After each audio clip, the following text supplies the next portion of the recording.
Good morning, everyone, and welcome. Thank you for joining us this morning for what I'm sure will be a very, very interesting discussion on a very timely topic. My name is Richard Schmierer. I'm the chairman of the board of the Middle East Policy Council. Today, we are holding our 99th Capitol Hill Conference. And as you know, the topic today is U.S.-Iranian confrontation, domestic, regional, and global implications. We have a full house. There are a few seats, those in the back, there are a few seats still here if you want to try to find one over there, a couple. But we do have a full house, so I apologize for those who aren't able to find a seat. Before we begin, as you saw in the announcement, I'm a former ambassador to Oman.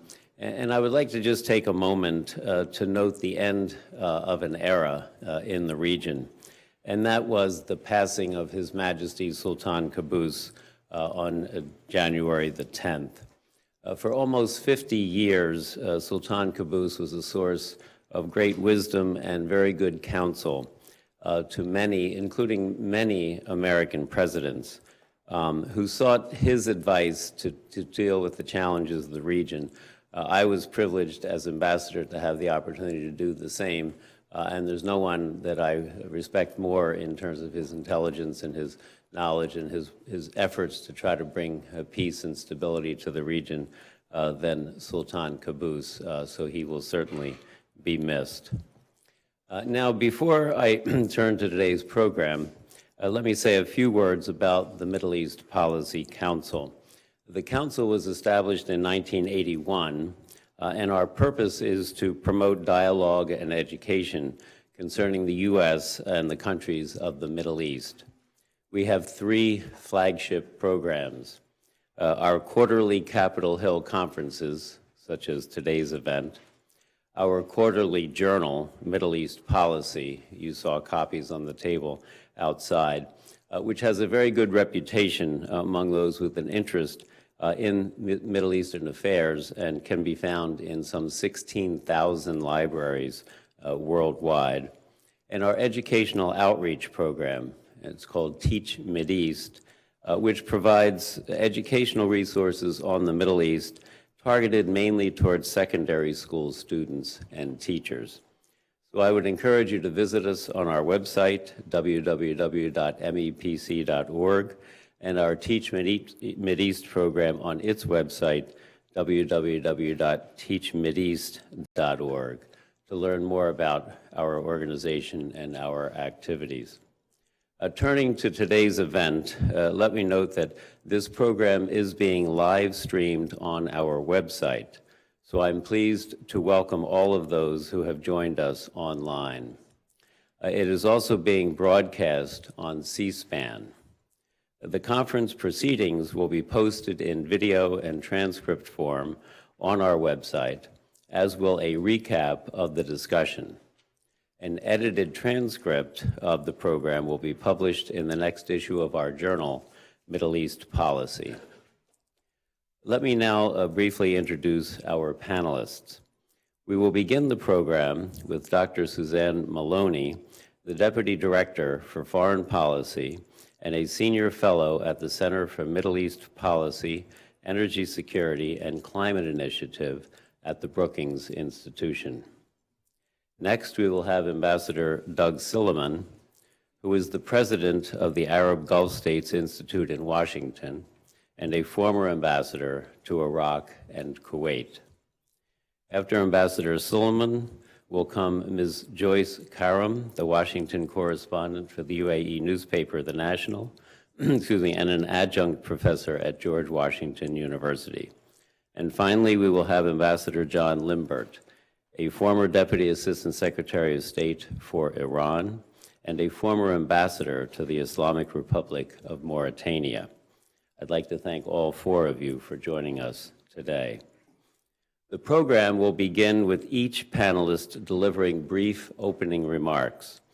This will be followed by a discussion session, which will be moderated by my colleague, Dr. Tom Mater, the Executive Director of the Middle East Policy Council. Please note that we have placed index cards on all of the seats. And for those of you in the back, our staff can provide you with index cards. Please use these index cards to write down questions which you have as the speakers are speaking, and then hold up the card. Our staff will then collect the cards during the presentations and give them to Dr. Mater so that he will have the chance to consolidate the questions for the discussion session. Thank you for your cooperation on that. Please also remember to silence your cell phones. Thank you. With that, let me turn over the podium to Dr. Maloney.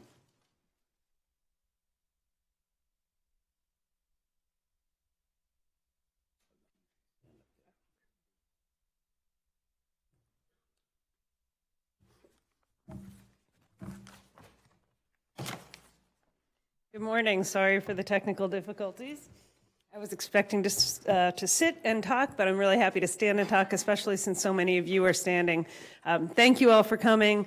Thank you to the Middle East Policy Council for including me in this event, surrounded by ambassadors, as well as by Joyce Karam, who is a bit like the ambassador of the regional press here in Washington. So I'm humbled to be in the position to kick things off, and just wanted to make one other note. This is the first time I think I've been back to speak before the Middle East Policy Council in about 20 years. That last event that I spoke at was also a Capitol Hill Forum. One of my fellow panelists asked me to coffee before the event to discuss what we might say, and our younger son turned 11 today. So just in case you don't know, Washington can be a place of great romance, great opportunity, and I hope that in 20 years there are many other benefits to this discussion beyond that sort of thing. Let me just make a couple of quick points, speaking from someone who focuses on Iran, even when it isn't quite as much in the headlines as it has been over the course of the past month or so. I think that the world dodged a bullet with the attack that killed Qasem Soleimani, the renowned, infamous, iconic Iranian commander of the Quds Force, and the Iranian response last week. It feels like it's been more than a week, which I think gave both sides what they needed in terms of an opportunity for de-escalation. From the Iranian side, the launch of a barrage of ballistic missiles, despite the warnings from the Trump administration not to respond in a significant way, gave them the kind of optics that they needed for their own population, particularly at the close of what had been 3 days of an epic commemoration of Soleimani's life, a way to bring the country together at a time when certainly the legitimacy and the popularity and the strength of the regime appears to be very much fraying. At the same time, it gave the Trump administration an opportunity to walk away simply because there weren't any fatalities as a result of that missile strike, at least on the American side. We now know, of course, that there were 12 people who were seriously injured, medevaced out of Iraq for injuries that range from included traumatic brain injury, and that is a detail that is just coming out at this stage and may give us a little bit more awareness of how close we came to what might have been the first full-fledged conventional exchange of military conflict between the United States and Iran in at least 30 years, dating back to the tanker wars and the kind of skirmishes that went on in the Gulf. We came extraordinarily close, and we are really not in, I think, a safe zone yet. And that's the main point that I wanted to make. Neither side, in my estimation, wants a war. The Iranians understand they've had a front row seat for American conventional military superiority in the region.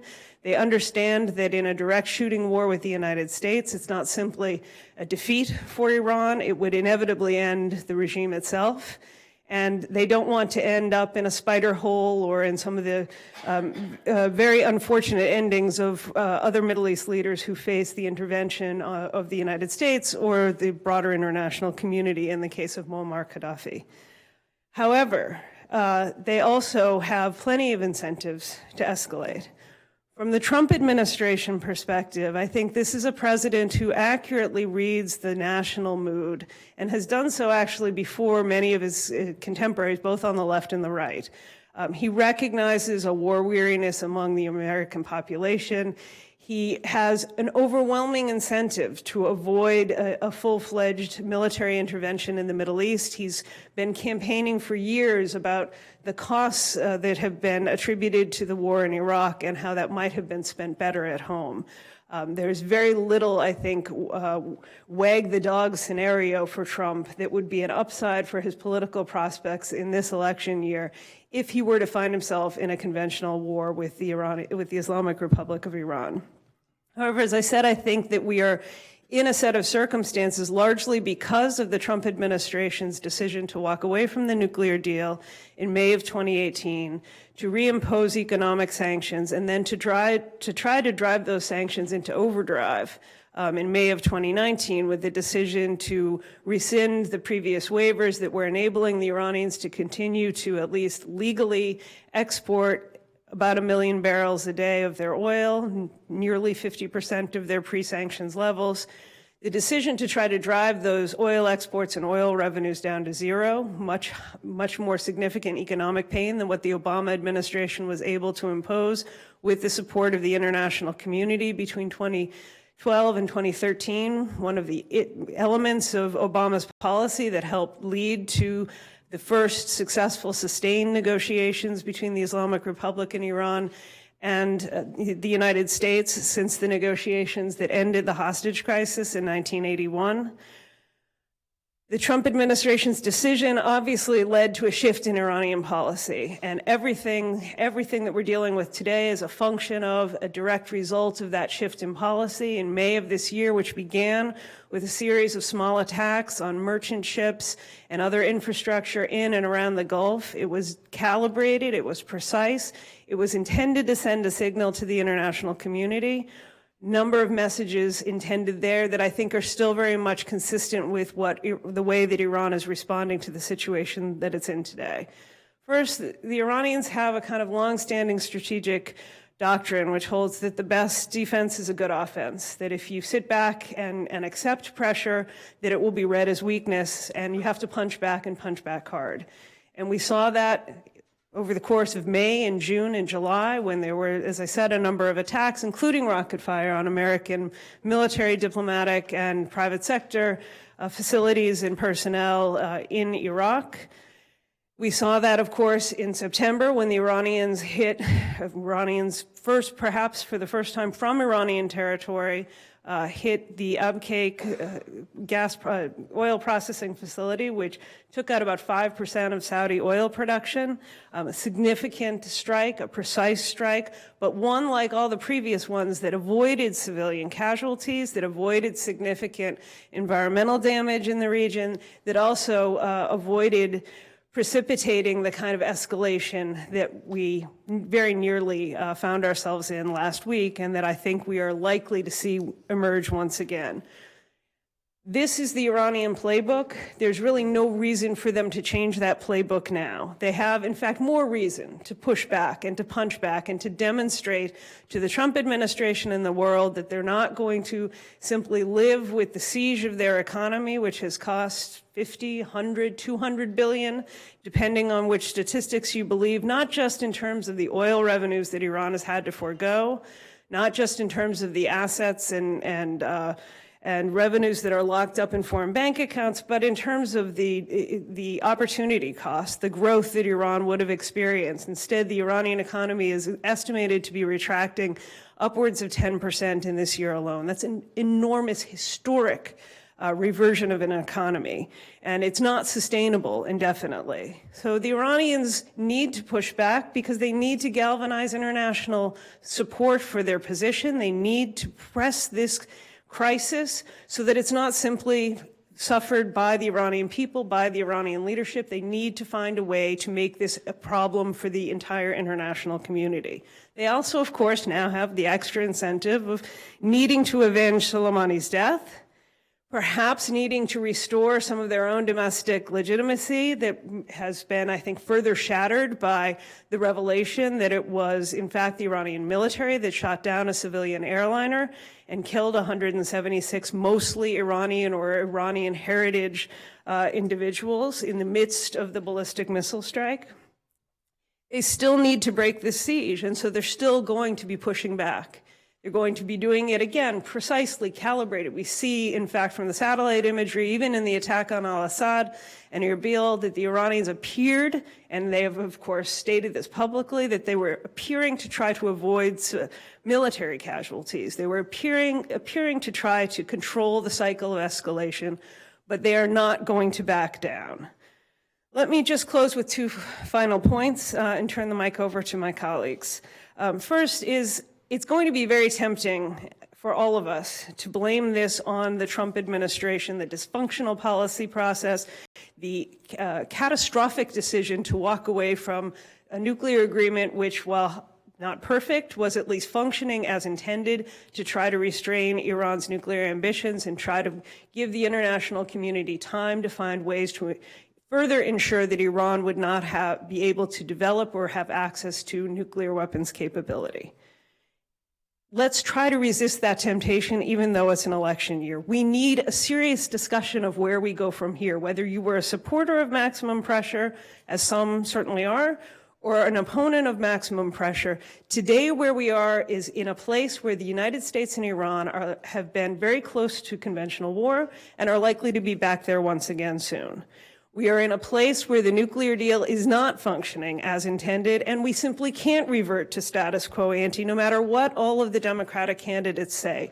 That deal is now essentially all but lost to us, and we have to start thinking about how we create opportunities for some kind of new negotiation. It will have to involve both the United States and Iran. It will have to address the nuclear issue, and I think it will almost certainly have to find a way to build confidence that it's not simply a nuclear deal, because Iran is not simply a nuclear issue. There are a range of other interests involved, most specifically and most dramatically, of course, over the past few weeks, the regional interests. One final point which I want to make, although it's a little bit outside of the issue of the U.S.-Iranian confrontation, then that is the reaction that we saw on the streets, both to the Soleimani death and to the downing and the revelations about Ukrainian Air 752. This, I think, underscores how volatile Iranian public opinion is and how precarious the regime is at this time. I don't say that because I'm a believer in an American policy of regime change, but I think it's important to recognize that there are a lot of nationalist passions that are shared widely, and you saw that in the response to the Soleimani death. Yes, many people go to the streets because they're encouraged or even in some cases coerced to do so, but many went to the streets to mourn Soleimani's death because they saw him as someone who was protecting them from the wider world, from all of the threats that they have faced really since the Iraqi invasion in September 1980. And so he was popular even with people who detest the Islamic Republic. But what you saw in the aftermath of the Ukrainian air disaster was this fierce recognition on the part of Iranians that has been echoing across society in many different arenas over the course of the past several years. I think there was a Politico editorial which described it as a crisis of competence.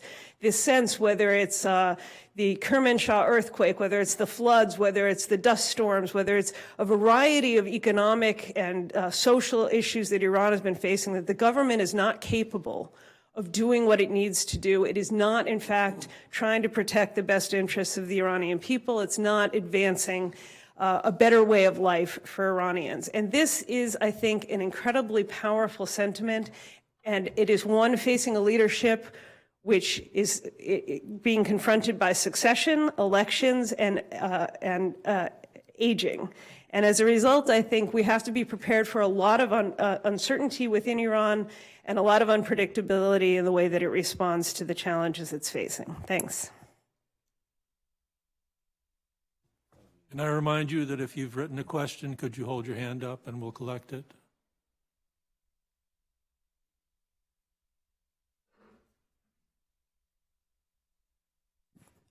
Good morning, everybody. First of all, I want to thank Rich and Tom and the Middle East Policy Council for having this seminar here and broaching this topic and inviting a very good panel, so I'm hoping for a good discussion.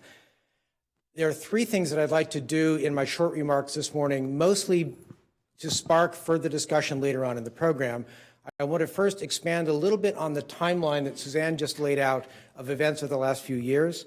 I want to talk about my interpretation of where Trump administration policy on Iran is and may be going. And I'd like to talk a little bit about the impact of this probable return to a status quo ante and what the impact could be on Iraq, where I spent 5 of my last 10 years. First of all, if you're talking about the timeline between Persia and Mesopotamia, you have to set your timeline. I'm not going back thousands of years. I'm not even going back to much in the 20th century. I could pick 1953. I could pick 1979. In the interest of time, I'm going to pick 2003 as my starting point, where you already have the Islamic Republic well entrenched in Iran, and the American decapitation of Saddam Hussein's government let loose in Iraq a lot of the old rivalries from Mesopotamia, Sunni versus Shia, urban versus rural, tribal versus urban. There were many, many fissures within society in Mesopotamia. Iran tried to take advantage of that and worked very hard to insinuate people who supported Iran, people who support Vilayat al-Faqih, the leadership of the country by the religious leadership, into the leadership inside Iraq.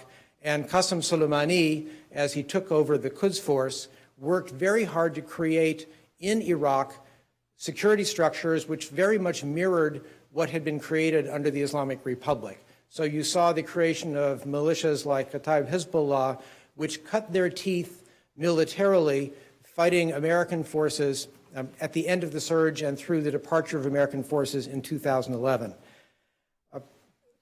At the same time, you also saw the attempts by people in Iraq who were either Shia nationalists or were pro-Iranian in their outlook to put into government positions, especially in the second tenure of Prime Minister Nouri al-Maliki in Iraq, people who were sympathetic to Iran. And you see through the middle levels of bureaucracy in Iraq the impact of this on decision-making today. American forces left the country in 2011.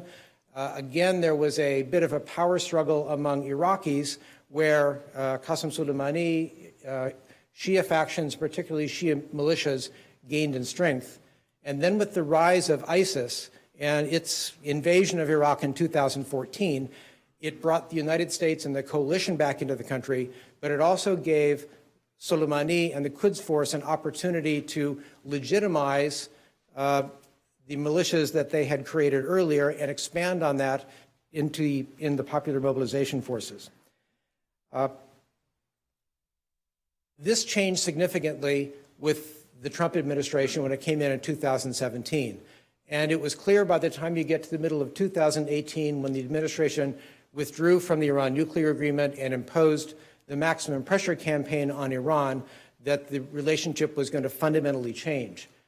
And the reaction of Iran initially was relatively predictable. From the American withdrawal from the agreement and imposition of economic sanctions, Iran tried to work with European countries, with China and other trading partners to find workarounds to prevent the American economic sanctions from having a profound effect on the Iranian economy.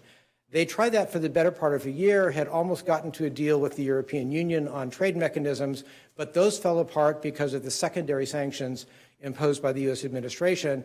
And after a year, I think the Iranians decided they were not going to succeed in reducing the economic pressure through this kind of diplomatic and economic means. So they then began to announce their withdrawal from particular commitments under the nuclear agreement without actually coming out of the agreement itself, again to try to put pressure on the other signatories to the JCPOA to pressure the United States to keep the deal intact and help open up the Iranian economy. This did not work terribly well either. So by the middle of 2019, Iran took a different strategy, and that was to increase the cost to the friends and allies of the United States in the region of the economic sanctions. There is no way that Iran could impose upon the United States economic sanctions that would have the same impact that the United States sanctions did on Iran. So what they did instead was a series of small pinprick and deniable attacks on oil shipping and on America's friends in the region in the hopes that those friends would put pressure on the United States. So you saw attacks on shipping outside the Strait of Hormuz near Fujairah. You saw the seizing of a British oil tanker. You saw some attacks by Houthi rebels from Yemen into Saudi Arabia, twice on the Abha airport and on a desalinization facility, the shoot down of an American drone, and then in September of last year, the strikes on Abqaiq oil processing facility in Saudi Arabia and Khurais oil field. All of this did not produce the desired effect that the Iranians wanted. It did not roil the oil markets. It didn't hurt financial markets. It did not result in significant pressure on Washington to relax the sanctions. So about a month after the attack on Khurais and Abqaiq, at the end of October, Iran escalated once more, and you see the beginning of a series of rocket attacks inside Iraq on the Green Zone near the American embassy, but more importantly, on a series of Iraqi military bases that house American and other coalition personnel.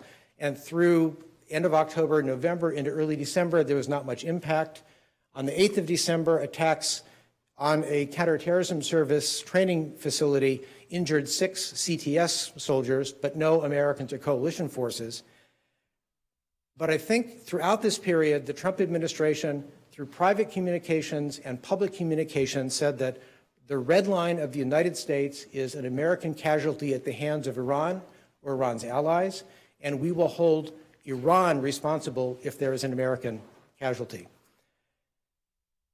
I think the Iranians expected to get some sort of reaction from Washington in at least some of the things that they had carried out during the fall of 2019. And for the attack that took place on the 27th of December on an Iraqi base near Kirkuk, it was a qualitatively and quantitatively different attack. It was a barrage of 31 rockets fired at a base that had both Iraqi and American military personnel. It killed one American military contractor who ironically was a naturalized Iraqi American, killed a couple of Iraqi policemen and injured American and Iraqi soldiers.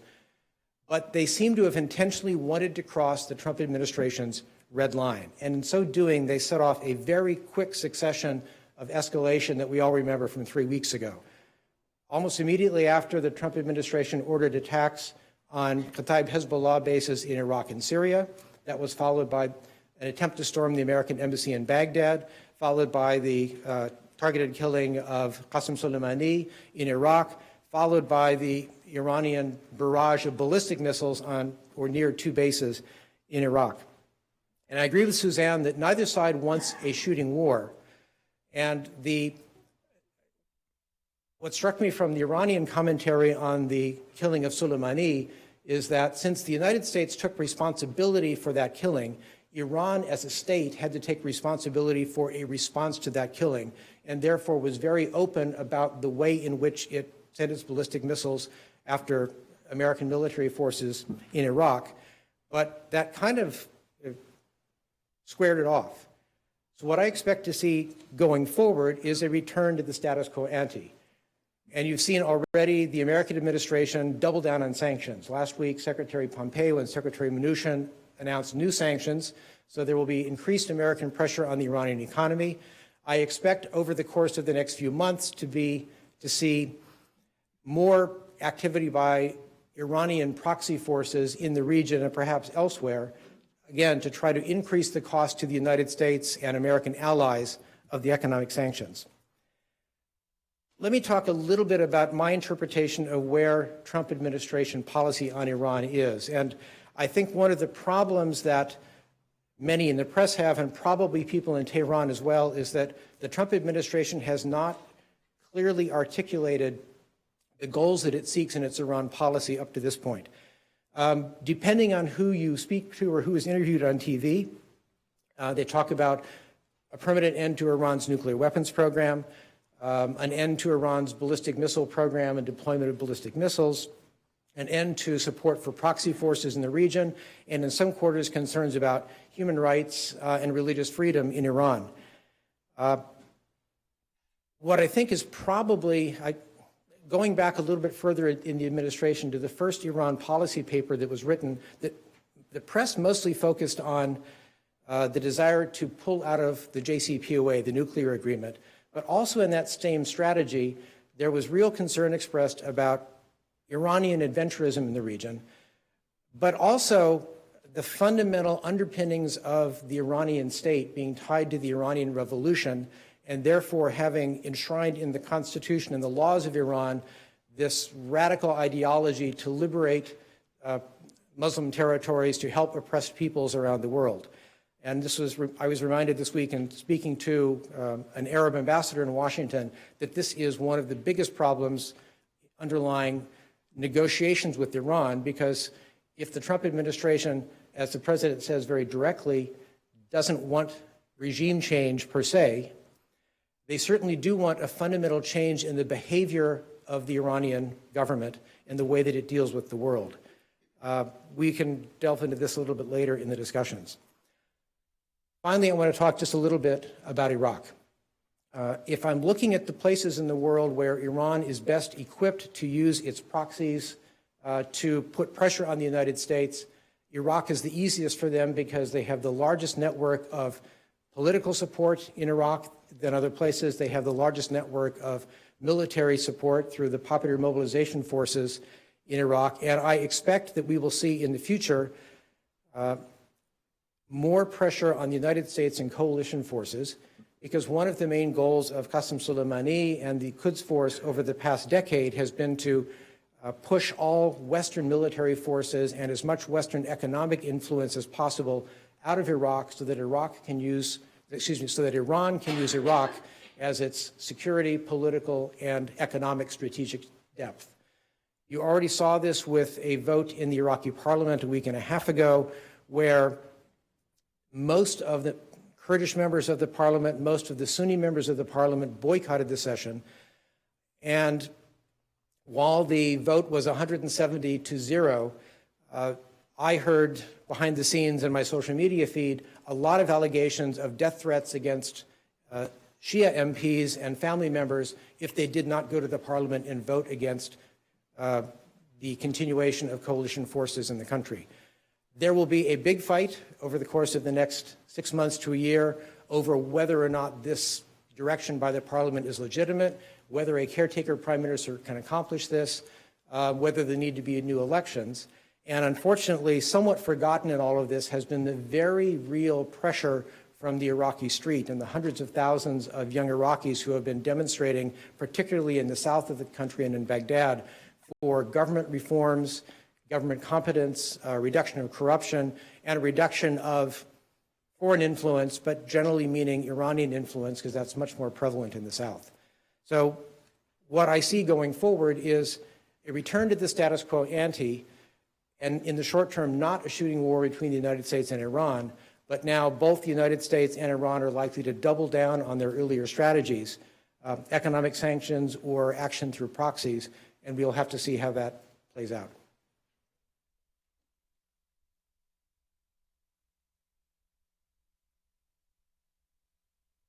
Any questions? All right. Good morning, everyone. Good to be with you. Happy birthday to Susan's son, and thank you to the Middle East Policy Council for gathering us here.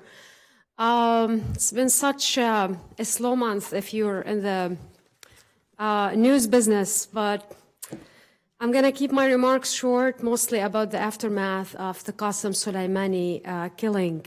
So when reporting on the killing of Soleimani, I tried to think of his parallel in Western politics.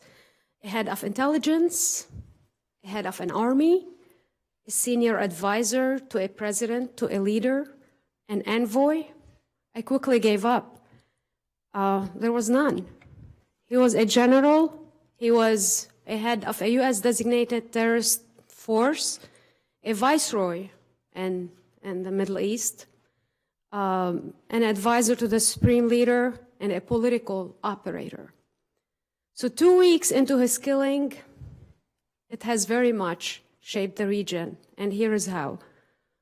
So for those in the Soleimani camp, what do we see? There's definitely a sense of shock. They're mourning. Groups such as Hezbollah in Lebanon or Kata'ib Hezbollah in Iraq are still trying to recover. They're very much hunkering down and appear to be reassessing their security and political operations. If we zoom in on Hezbollah in Lebanon being the biggest military group that Iran sponsors regionally, I see 3 tracks. So first, it's trying to use the killing of Soleimani to rally its base. And they're doing this very skillfully. Their TV, Al-Manar, I don't know if any of you are familiar with it. They aired exclusive interviews, obviously previously taped, with Soleimani, where he's speaking to Hezbollah fighters in Arabic. They had, I think, 4 or 5 of these. We also saw they've released behind-the-scenes photos between Soleimani and Secretary General of Hezbollah, Hassan Nasrallah. Nasrallah also spoke twice already about the Soleimani killing. And from what we gather from the Hezbollah optics and Nasrallah's optics is he appears to be carrying the Soleimani torch when it comes to commanding and leading the axis of militants and resistance, what he calls resistance groups. The second front that Hezbollah is taking, and according to experts who follow the group very closely, they appear to be boosting their security inside Lebanon, trying to fill in intelligence gaps. This shouldn't be surprising because Soleimani was in Beirut. We don't know if he went to Syria after, but he was in Beirut before going to Iraq, where he was assassinated. Third, politically, and here we see a trend in the reaction in both Iraq and Lebanon, that the preference after the Soleimani killing has shifted to a one-color government formation in both Baghdad and Beirut. So whereas Hezbollah before was willing to negotiating still with Hariri and other people from the opposing coalition, right now they're very close to forming a government with just their immediate allies. The same we see also in Iraq. I think what the ambassador mentioned about the vote in the parliament is also another indication. So that's for the Soleimani camp, for the pro-Iran camp in the region. For those not in the Soleimani camp, obviously no one is mourning his death, but there is a sense of anxiety among US partners in the region on what is next. I was speaking to one Gulf official, and the concern is, what if the US leaves Iraq? Where will Iran retaliate next? Nobody thinks that the Ain al-Assad retaliation is that it's going to stop there. What will the US do if a GCC state is targeted? So these are questions we're hearing in the US partners, basically in the region. For the protests that have erupted before the Soleimani killing, if you follow Iraq and Lebanon, they've already had led to resignations of governments there in Beirut and Baghdad. But the event, the killing of Soleimani, has very much overshadowed the rallies in Iraq. So we're seeing more harassment of activists by militias. And just in the last 5 days, we saw the killing of 2 Iraqi journalists and 1 activist just yesterday. In Lebanon, protests are becoming more violent, but they continue. They're less affected with the killing of Soleimani, but that definitely adds pressure on Hezbollah. So that's, for me, the picture, the regional framework I wanted to present. I look forward to the discussion. Be nice in your questions, please. And I'll turn it over to Ambassador Lindbergh.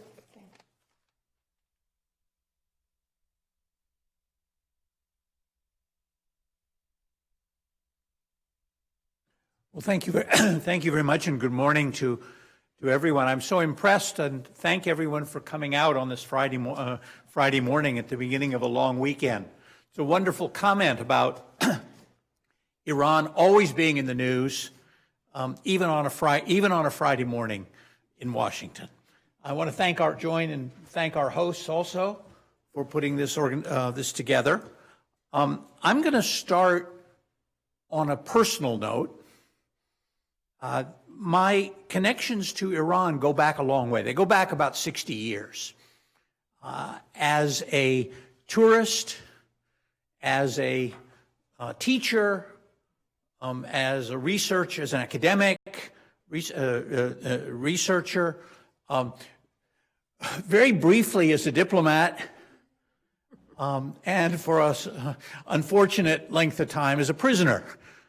But my real connection is as a member, I'm very proud to be a member of an enlightened and welcoming Iranian American family. So I have Iranian connections as a husband, as a brother-in-law, son-in-law, and of course, father and grandfather of young people who are part Iranian. I should say at the beginning, in the interest of full disclosure, I am not a big fan of the Islamic Republic. That position is not based just on personal experience.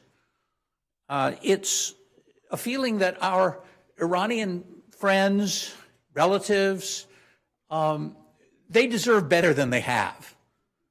They deserve a government that treats them decently, that doesn't throw in jail intellectuals, women's rights activists, human rights activists, Baha'is, journalists, anybody else they don't like. Now, on the other hand, I've always thought that we need some kind of different relationship than what we've had. For 40 years, the relationship has been sour. You can describe it in a lot of other ways, but it hasn't been productive. It hasn't produced anything. We and the Iranians, 40 years ago, we were yelling and threatening each other. Today, we're still doing the same. We're still doing the same thing. I suppose it may be too much to ask for friendship, but at least an ability to talk to each other. I mean, we talk to a lot of countries with which we are not friends. These views have not always been popular. They've earned me labels like the Manchurian Candidate and others which I can't repeat. This is being televised, I understand, so I can't repeat some of the other things that I've been called. But again, this has been over time. And back in 2009, when during the first Obama administration, when the administration decided to make its efforts of outreach, it looked for people among the Foreign Service and elsewhere who had direct experience with Iran. And they came to me. They asked me to leave. I was happily teaching at the Naval Academy at the time, and they asked me to come and work in the administration. I asked them, how did you find me? And they said, we opened the gates of Jurassic Park, and we saw this beast grazing happily in the corner, and we said, you know, that looks to me an awful lot like an Iranosaurus. And those of us dealing with Iran over a long time are more and more in that category. But let me step back. I want to step back a little bit from the headlines, because I was trained as a historian. And historians love to say, let's go back to the beginning. And I also used to tell my students, he who forgets history is condemned to repeat sophomore year. But I'll spare you going back, I think Suzanne mentioned this, I'll spare you going back to the book of Daniel and Cyrus the Great, although there was a rather bizarre tweet I saw yesterday from the State Department that mentioned Cyrus the Great, that mentioned Cyrus the Great.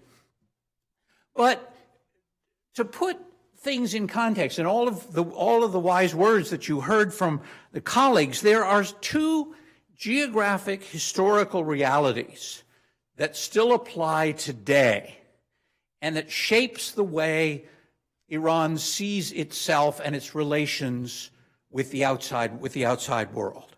One is Iran views itself as a besieged fortress.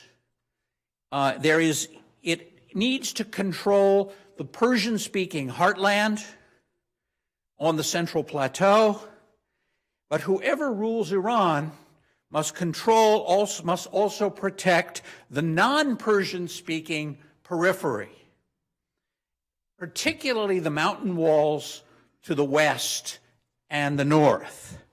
Because once these walls are pierced, Iran is open to conquest. Control the main towns, the roads, and the rest is easy. So you can see, why would Iran be meddling in Iraq? Because that's the Western approach to the fortress. That's how that protects the walls. Another area they've always been interested in is their northwest.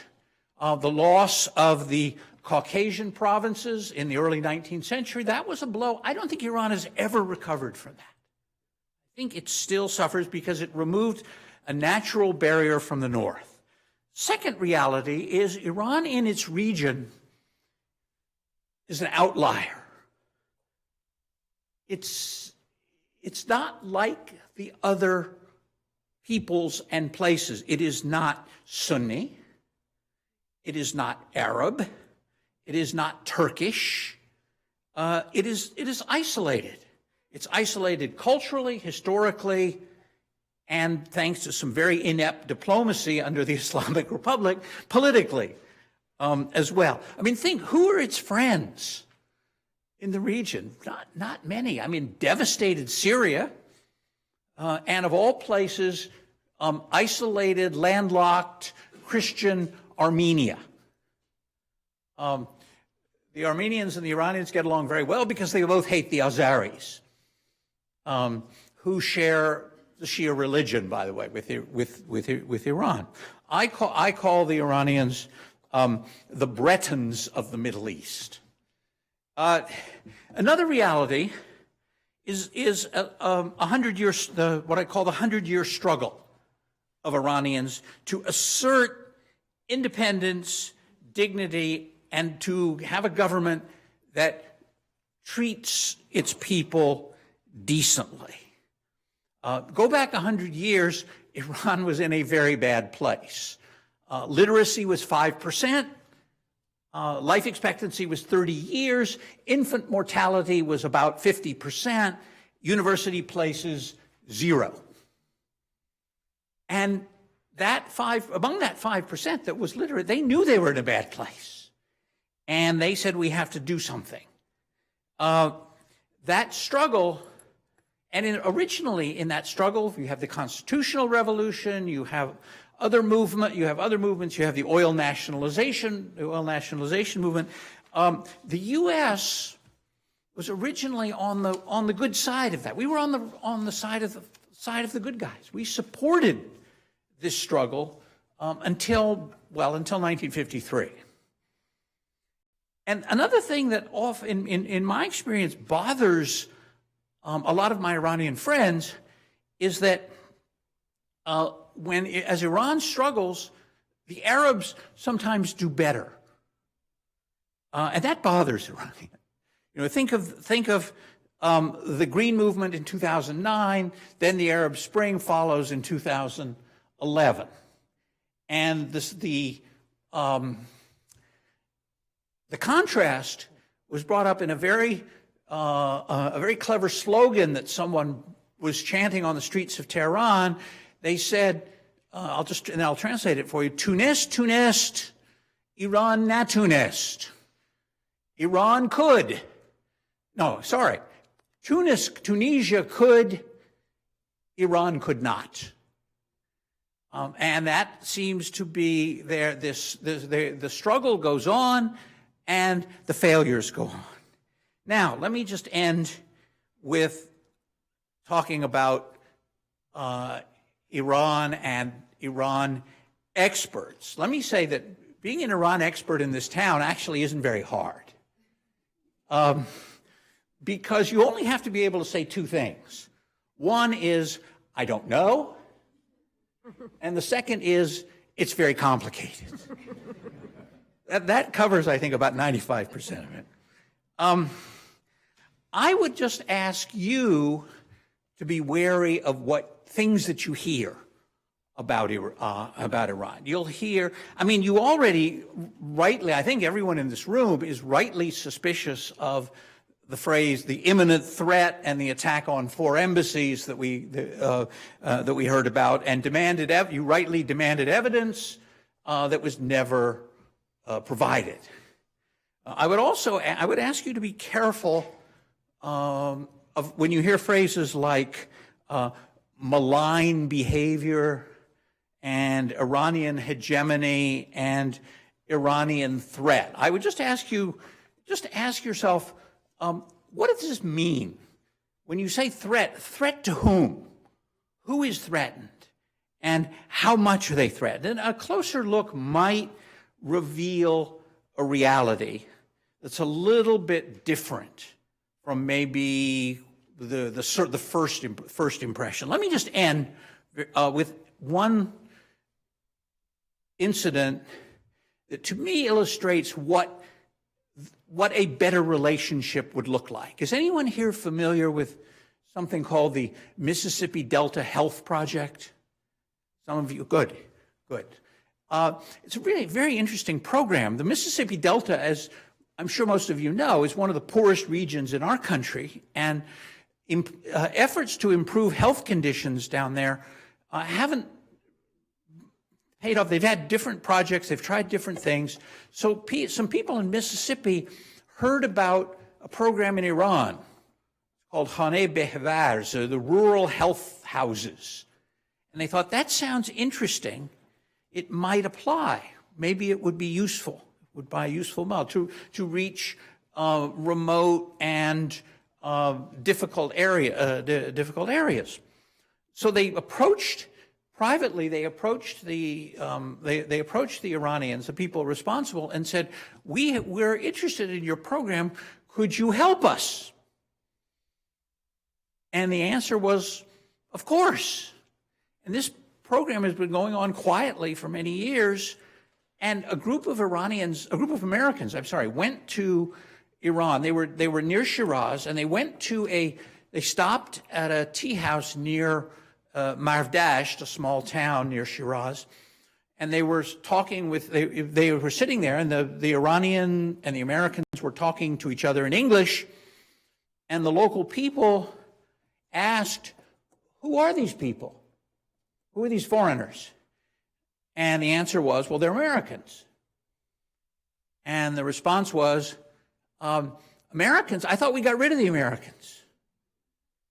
And they said, no, these are Americans who are here to learn from us. And the response was, oh, that's different. I never knew that the rain could fall up.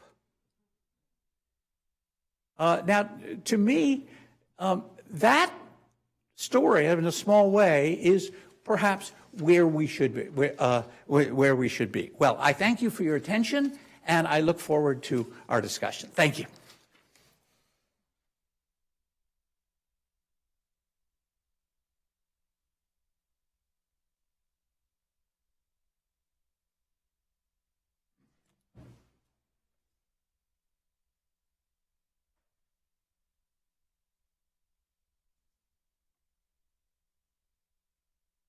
First, thank you to the speakers. And I will start by saying almost every question from the audience has to do with Iraq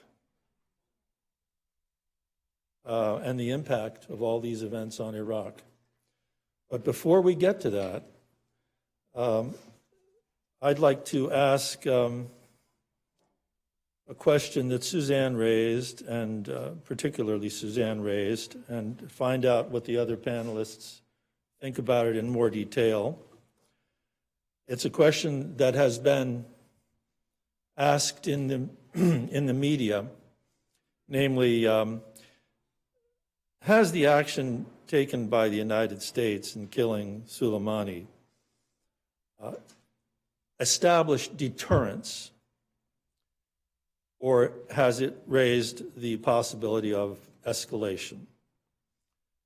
So a lot of people think that the Iranian response was very, very carefully calibrated to not lead to further U.S. actions. Suzanne, you said it provided an opportunity for de-escalation in the short run, I think you meant, because you also said Iran has many incentives to continue escalating, or at least to continue, and they could, of course, just continue the calibrated responses that they've engaged in over previous months before they killed a U.S. contractor in Iraq. So what do the other panelists think about the kinds of responses that Iran will now engage in, and whether they will miscalculate, and whether there will be another U.S. death and another escalation, and how the United States will respond? And before I ask you to respond to that, I'm recalling something said by someone at a panel last week, that Iran understands that in our democracy, it's going to be hard to develop a response to what they do, because there's going to be a debate, because there's going to be disagreement. So can people respond to that? Do you want to start by saying anything more about it? I'll be happy to respond. I have sort of two comments on that. First of all, I think that to some extent, if you're thinking in conventional security terms, the killing of Soleimani does in fact establish a bit of deterrence, mostly because the Trump administration had not reacted to most of the Iranian and proxy provocations earlier in the year. And I think the Iranians didn't really know what the real red line was, even though it had been publicly stated. I also think it adds a bit of unpredictability to an American response, because it was something that I'm sure that the Iranians did not expect. From the American side, I think that this administration tried to respond to the drip, drip, drip of Iranian movement into Iraq, movement through Syria, potential threats to Israel, attacks on shipping, on Gulf allies, interference in Pakistan. There's Iranian tentacles through the Quds Force in many places, but like a frog in water, it's hard to determine a point at which a response is warranted. And I think this very unconventional or radical response from the administration was intended to send a message to Tehran that we will not simply let you incrementally gain victories without paying a cost. So again, whether it's good or bad, whether it's going to create additional problems, I still think in the short term we will see a return to more indirect pressure on the United States.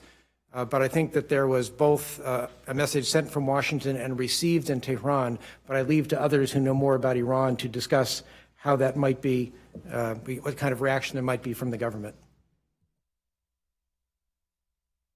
I mean, I do agree that Iran was in a shock. It took them a few hours to even acknowledge the death of Soleimani.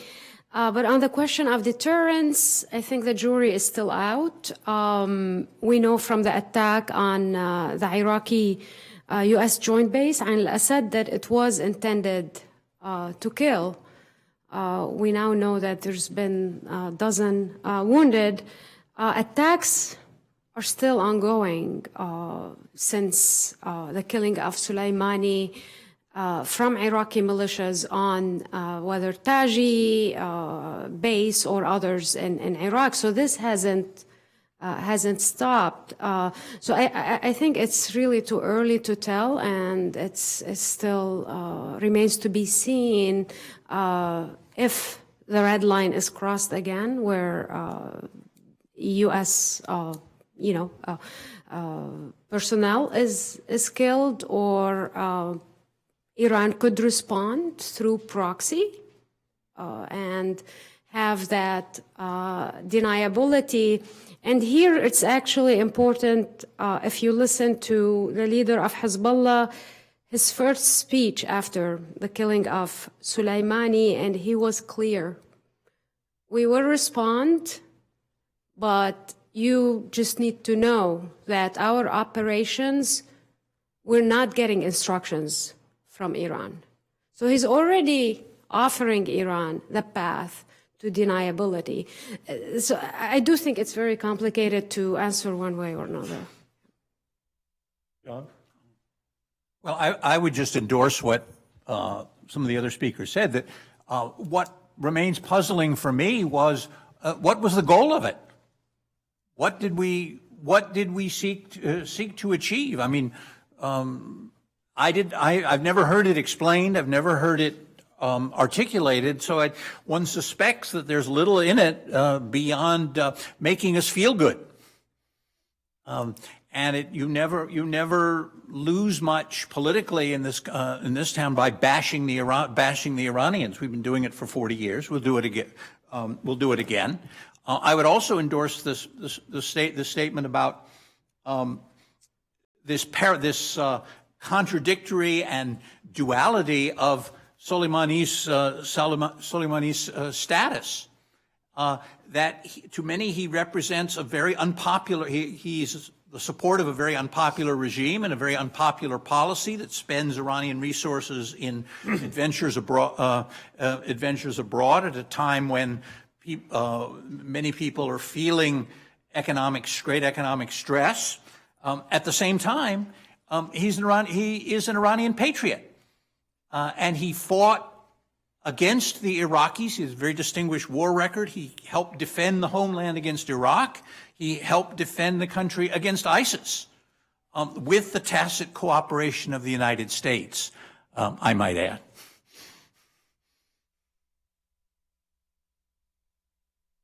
Well, if the intention of the killing of Soleimani was to deter further killings of Americans, that's one thing. If it was intended to advance some other American objective, that's another. But I think we have a disagreement here about what Iran's intentions were, which has something to do with how precise their ballistic missiles are. And did they or did they not intend to kill Americans? I mean, there were 2 housing complexes hit on the base in Iraq, and there were injuries.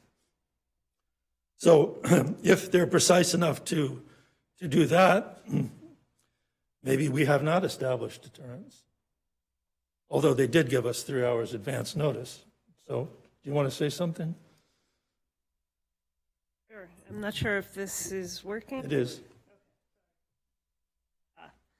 Look, I think the Iranians assumed a certain degree of risk, and not just with the response to the Soleimani strike, but with everything that they had done up to that point. The downing of the drone, for example, the U.S. drone in July, I think was done with the expectation that it was at least possible, if not likely, that the United States would respond with some military action against Iranian targets. And obviously the president live tweeted his decision to call back that strike in July, and that gave the Iranians at least some sense, some indication that even at a time when renowned hawk John Bolton was still in the White House, that the president was calling the shots, and that he himself preferred to avoid an escalation that might lead to a full-fledged war.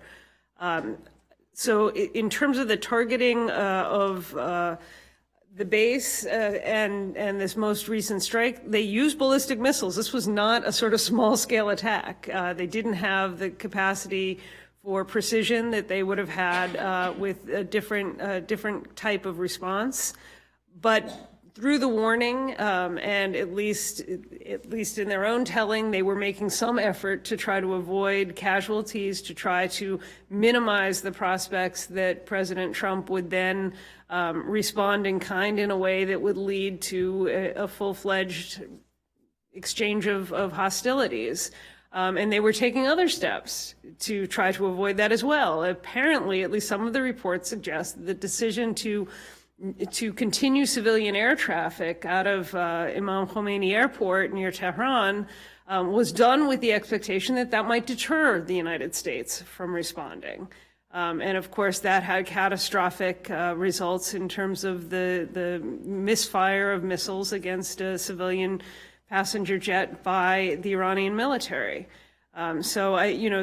In all of this, the Iranians are trying to avoid, I think, an outcome which would not serve their own interests. They're trying to advance their interests both in preserving the regime and trying to find some way to escalate international pressure on the Trump administration. But they're also prepared to assume some risks. And I think, as was just said by Joyce and others, there is some degree of the sense now we have that the Trump administration is less predictable than the Iranians might have assumed between May of this year and December of this year, when the responses were more limited. I think now the question of which side is prepared to push harder is an open one, and that of course makes this situation even more unstable. Yes, Doug? If I can comment, go off on a tangent on ballistic missiles for just a minute. The U.S. government has felt for some time that ballistic missiles are becoming more strategically important for the Quds Force and the Iranian government as a weapon system. And one example I will give of this, over the course of 2019, Iranian Foreign Minister Zarif, on a couple of occasions, posited possible scenarios to get back into a JCPOA or JCPOA-like agreement. At one point, and I can't remember the location, he said, and ballistic missiles might also be something we could talk about. That was withdrawn within 2 days, when he had probably exceeded his brief, and people in Tehran told him that we do not want to talk about ballistic missiles, at least not in this context. I will note that already Tehran has used ballistic missiles to strategic effect with its attacks aimed at American forces at Ain al-Assad base and at Erbil. And there was an earlier attack on Iran from Iraq on Iranian Kurdish opposition group in the Kurdistan region of northern Iraq using ballistic missiles, where the targeting was, I'll say unclassified, not particularly good. So I will leave to military strategists and analysts the development of ballistic missiles, the capabilities that Iran might have displayed in the attacks on Ain al-Assad base and on Erbil. But I have the distinct impression that ballistic missiles may be increasingly important to the Islamic Republic and the Quds Force as it moves forward. That, contradictorily, possibly might mean that there is an easier way to a path to get back to a JCPOA 2.0 if the nuclear weapons program is not as strategically important as it used to be. So while that's perhaps a new preference, it might offer options for negotiations or discussions down the road. Well, we should talk about what American policy should be in order to resolve some of our differences if we can. But before we get to that, can we just spend another minute on the question of escalation, miscalculation, killings of Americans, and what the United States, what the Trump administration might do in response? Suzanne, you said the Iranians don't want a conventional war because it means the defeat of Iran and the defeat of the regime. But that could take time, and that could be ugly because of the asymmetrical capabilities that Iran has and its ability to inflict damage in the Strait of Hormuz and on infrastructure in the Gulf. So if we get to that point again, what do you think Trump may do, or how would we avert war in an event like that?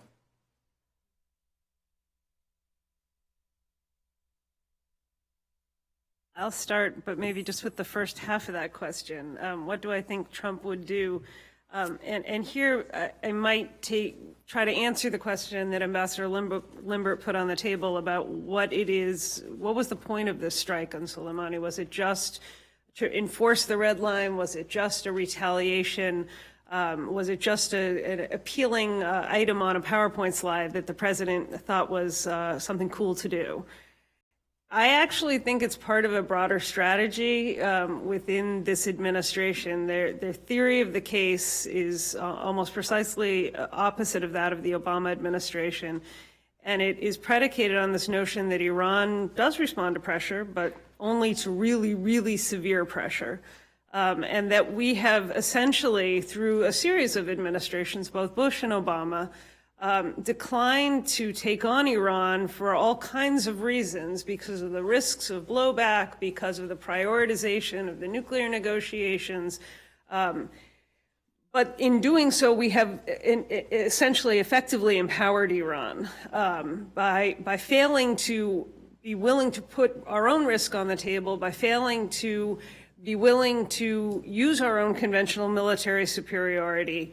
We have enabled Iran, for example, in question of what is the threat posed, to provide improvised explosive devices to Shia militias in Iraq that had no constructive purpose, only a threatening purpose, and that led to the deaths of hundreds of American servicemen and women who were serving in Iraq, as well as, of course, hundreds, if not thousands, of Iraqis.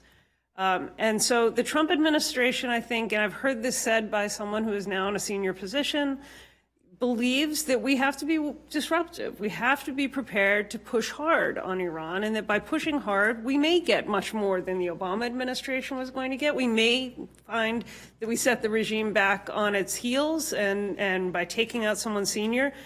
There is some evidence that perhaps the Soleimani strike was not a unique hit, that in fact there was an effort to wrap up other Quds Force senior commanders and with a strike or an operation that did not succeed in Yemen almost on the same day. And so I think what we're seeing, and I'm not endorsing it, I'm just trying to explain it, is the implementation of a really hardline, get tough approach that's not just economic, that actually has a sort of military dimension.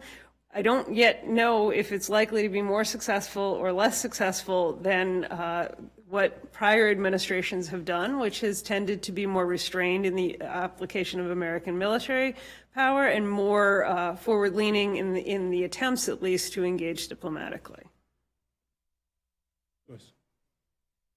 I think in the short term, it appears, I mean, from the reports we're seeing, that Iran and its allies in the region are focused more internally now.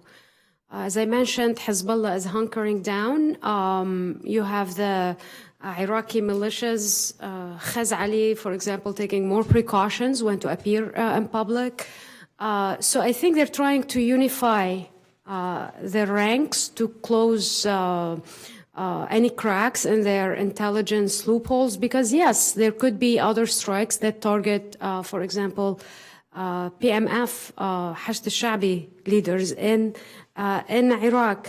The bigger question is what happens in the medium to the long term, and I don't know if we have answers to that. Usually in the past, we used to have, with Oman, for example, pioneering back-channel diplomacy with Iran, between the U.S. and Iran. You don't have anything like this now. We saw the Qataris make few trips, but we don't know if this was related to creating a diplomatic path with the U.S. So I would have to agree with Ambassador Silliman that we were probably returning to the status quo ante and just managed tension between the U.S. and Iran for the time being. Okay. A quick doubling down on something I said in my remarks. Take the publicly expressed Trump administration red line against American casualties seriously. The Trump administration sees the Obama administration's unwillingness or inability to enforce the public red lines that it set as one of the key weaknesses of the Obama administration. I do not believe this administration will want to fall into that same trap. So if you see an American casualty, it is possible that there will be retribution against a leader of the PMF in Iraq, if that's who conducted the attack. There might also be something against an Iranian target as well, because the Trump administration has said an American casualty is the red line, and we will hold Iran responsible for any such casualties. And, sorry, one more thing. Because the response from the U.S. Was two-pronged. So first you saw after the killing of the U.S. contractor, they hit the PMF, there were airstrikes. It's only after the attack on the embassy that, they met in Mar-a-Lago and decided to take out Soleimani. So. John, maybe particularly on the question of war, because you remember the tanker war. Right, I do. And also as someone who did, I guess all of us here did serve in the Obama administration. I still go back to something that I think Suzanne said at the beginning, and the question is, what's the policy toward Iran? Is it overthrow? Is it regime change? Is it regime change? Is it that awful phrase, change their behavior? I mean, if you ever, any of you have ever been in any kind of a relationship, you know what the effect of saying everything would be fine if you would just change your behavior. And you know how effective that would be. You know how effective that is. What is it? What is it? And we don't know, and we really don't know what it's going to be. I don't think, frankly. I don't see a policy beyond being the non-Obama. Pull out of the JCPOA, change all these things that we talked about, criticize him at every opportunity, and yet, here's something I don't know if you noticed, but I think it was last Saturday after the missile strikes, when the president spoke publicly, at the end, he said, I want to speak to the Iranian leaders and people, That's very Obama-esque. He would never admit it, but this is a direct echo of what Obama said in March of 2009, his first Nowruz greetings, Persian New Year's greetings to the Iranian people, when he said, I want to speak to the Iranian leaders or government and people of the Islamic Republic. Now, Islamic Republic was probably for President Trump a bridge too far, but the emphasis was very similar.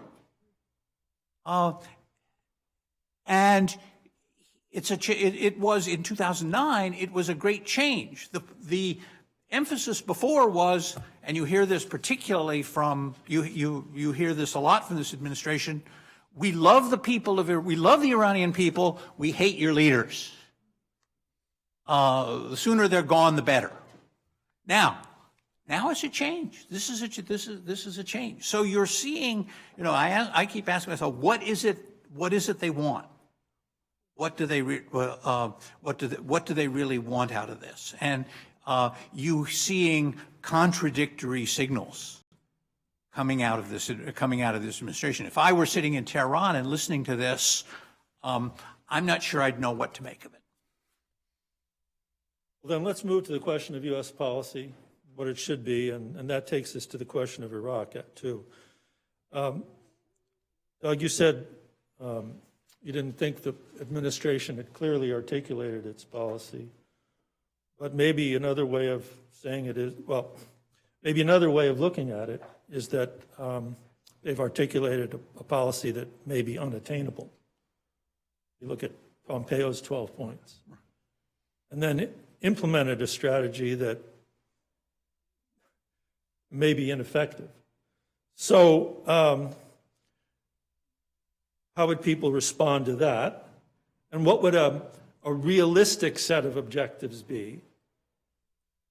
And what is the prospect of initiating some kind of diplomatic endeavor in the remaining months of the Trump administration that might lead to some compromises?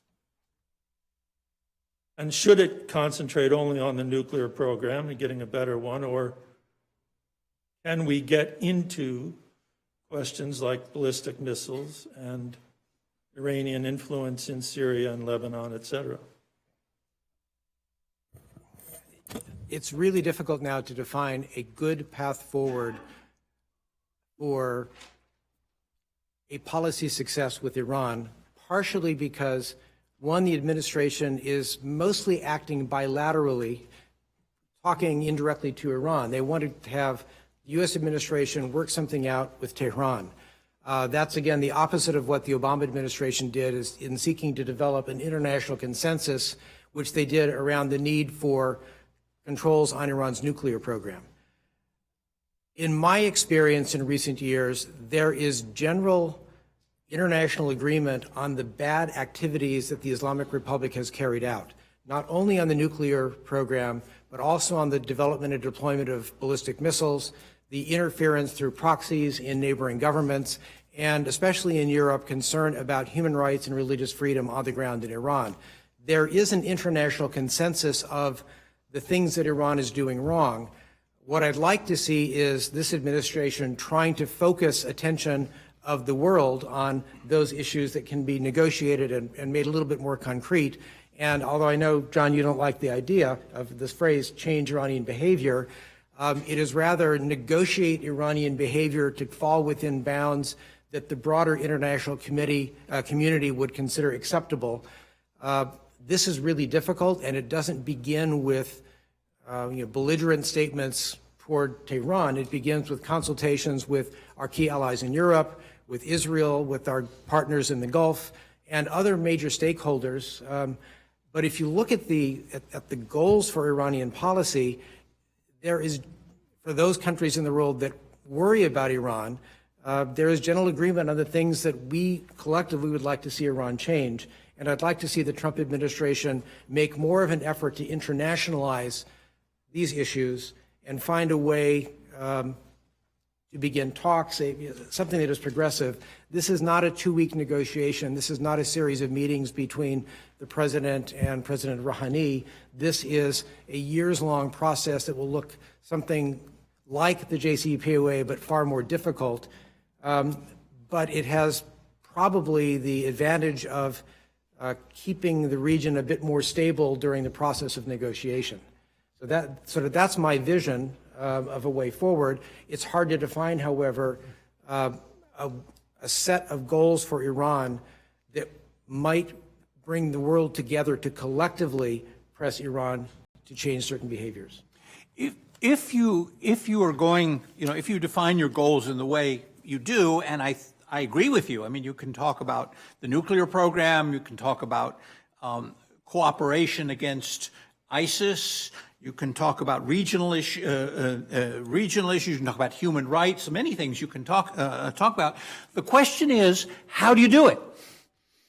Do you do it by beating your chest and posturing, which seems to be the preferred modus operandi of this administration, and to be fair, some previous administrations as well. We have seen another way. We've had this tantalizing glimpse of another possible road, but for the moment, it's for the most part has been shut off. I think if you look regionally at the Gulf, there's definitely the objective would be de-escalation from here. There are concerns among all GCC countries. They don't want to be caught in the crossfire between the U.S. and Iran.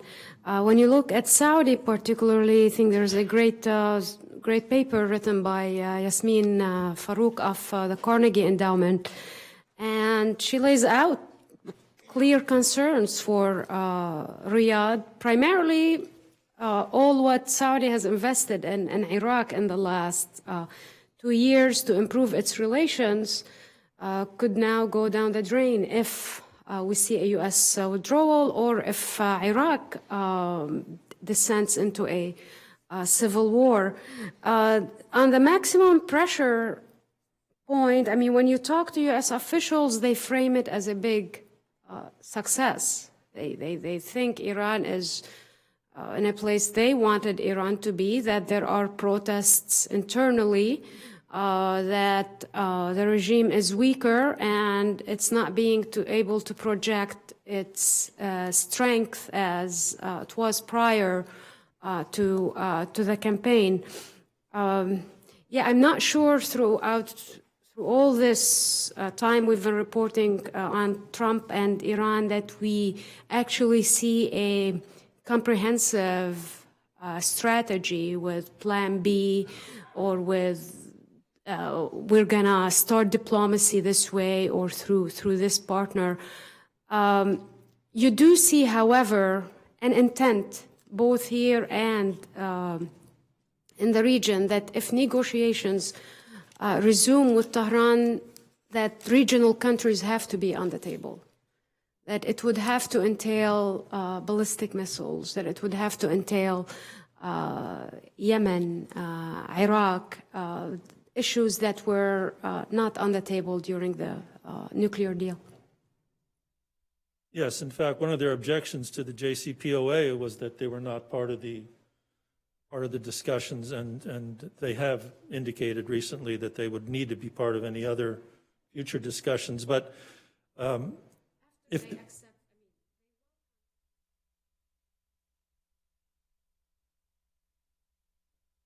They did not like the fact that it covered only the nuclear program and not the issues that were So whether the Trump administration can do this or not, I mean, there could be a new administration next year that might have to wrestle with this question of whether they can relaunch diplomatic activity. And we've talked about the way our allies and partners in the region see it, that it would have to be more comprehensive. Something like the grand bargain that was discussed in 2003.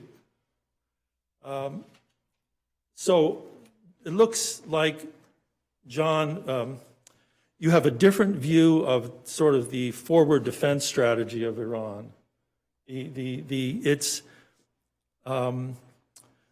efforts to establish its influence in Iraq and Syria and Lebanon. You don't see it as being as malign as others do, but it would have to be part of the diplomatic discussion. So even if the Trump administration can't do this, can we do it? Can we think about it here? What kind of approach might lead to some compromises on every one of these issues that we've identified? Do you have something you wanted to say before we go to that, or on that?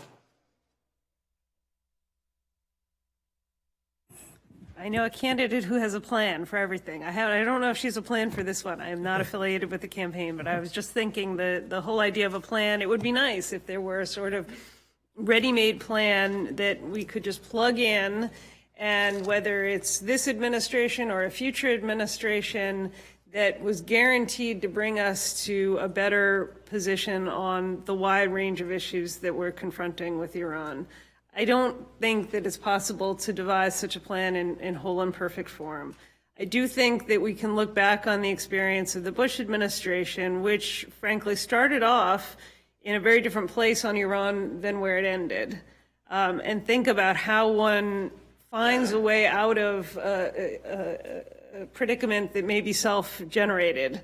The decision of the Bush administration in 2003 to cut off a dialogue that existed with Iran, which was at the time one of the most significant, authoritative, modest in terms of its frequency and its actual accomplishments. But it was the first time you had sort of mid to senior level people on either side sitting down periodically to talk first about Afghanistan and then about Iran. And in 2003, for a variety of reasons, including Iran's harboring of al-Qaeda operatives, the decision was made to cut off that dialogue and to essentially engage in no diplomacy with Iran, which was the first time the United States had ever done anything like that. Since '79, it's always been us trying to bring the Iranians to the table. In 2003, the Bush administration said, forget it, we're not going to talk. And of course, came to realize, for a variety of reasons, mostly Iraq, that that wasn't sustainable, that there needed to be some kind of diplomatic engagement. Specifically, there needed to be some kind of American engagement with the European-led effort to try to manage the crisis over the revelations of a secret Iranian uranium enrichment program. And that culminated in 2006 with the Bush administration's essential reversal, the decision to not only say, we'll talk to Iran, but we're going to do it in the company of the P5 and plus Germany, because Germany had been part of the existing negotiations on the nuclear issue.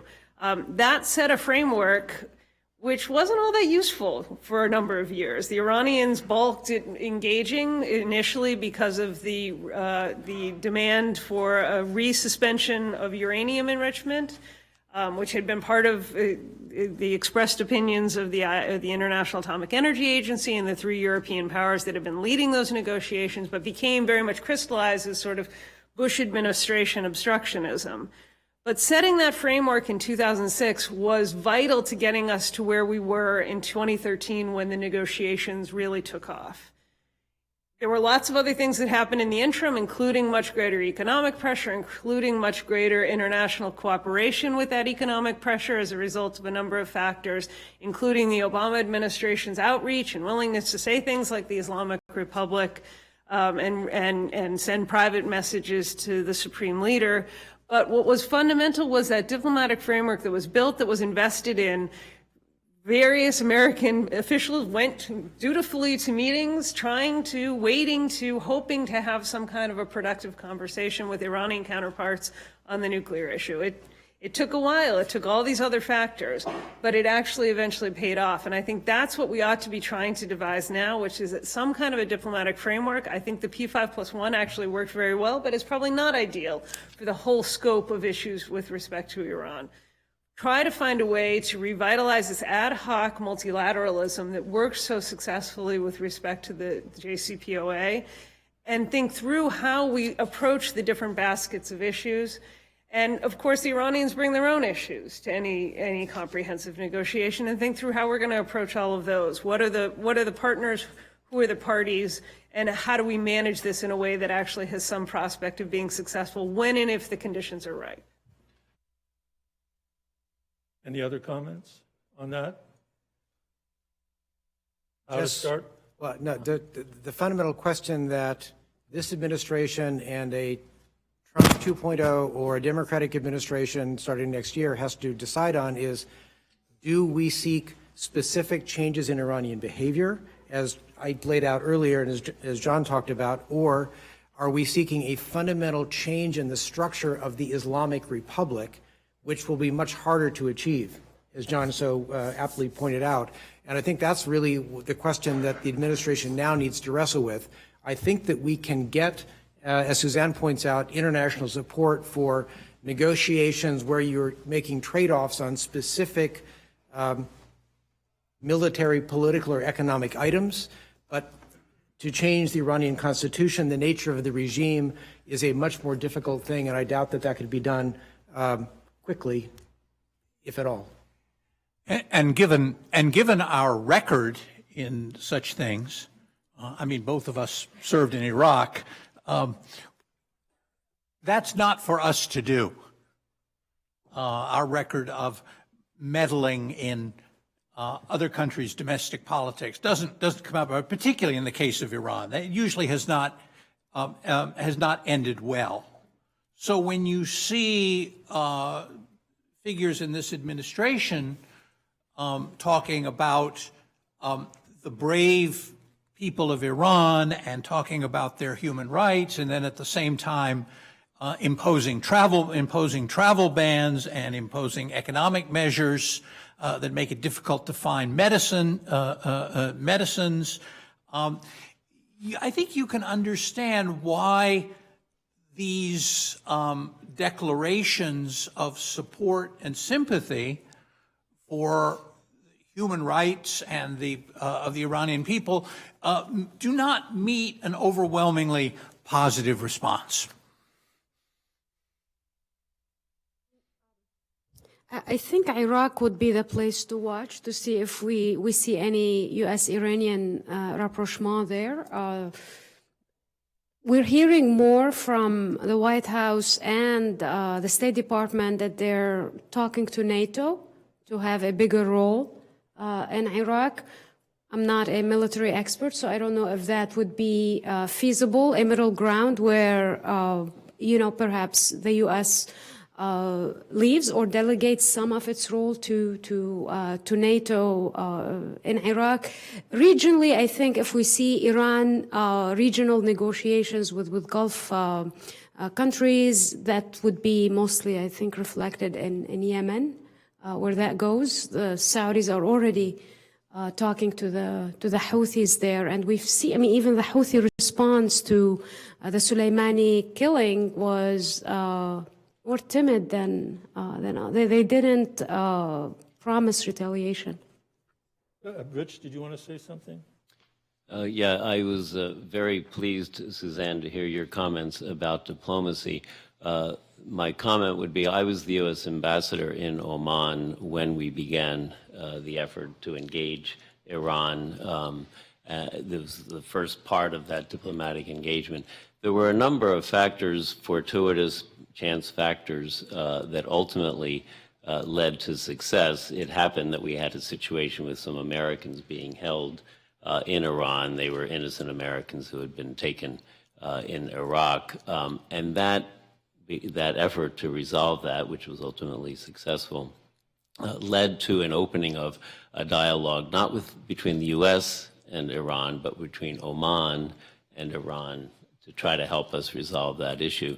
And what I learned by watching how that played out, and then ultimately was there when the first team came to actually negotiate with Iran, was the importance of the elements of diplomacy. Specifically, there were a number of times when we had to look for confidence-building measures that would convince the Iranians that we were serious, that we weren't posturing, that anything they did we weren't going to use against them. We really had to get their confidence that this was a serious negotiation. The second element was there were several very fundamental misunderstandings about the U.S. on the part of the Iranians. And as we would find those, we would help the Omani negotiators or interlocutors explain those things to the Iranians, and it was amazing how willing they were to learn. They really had some misunderstandings, and once they were clarified, the Iranians accepted that. They trusted the Omanis to be giving them the truth. And so those kinds of diplomatic sort of building blocks were necessary, which ultimately then led to the team coming to Oman and having our direct negotiations. So, Suzanne, when you suggest steps that we might use to try to reopen a diplomatic channel, that's exactly the kind of thing that those of us in the Foreign Service diplomats the other ambassadors on the panel have mentioned, that we have done in the past and could do again in the future.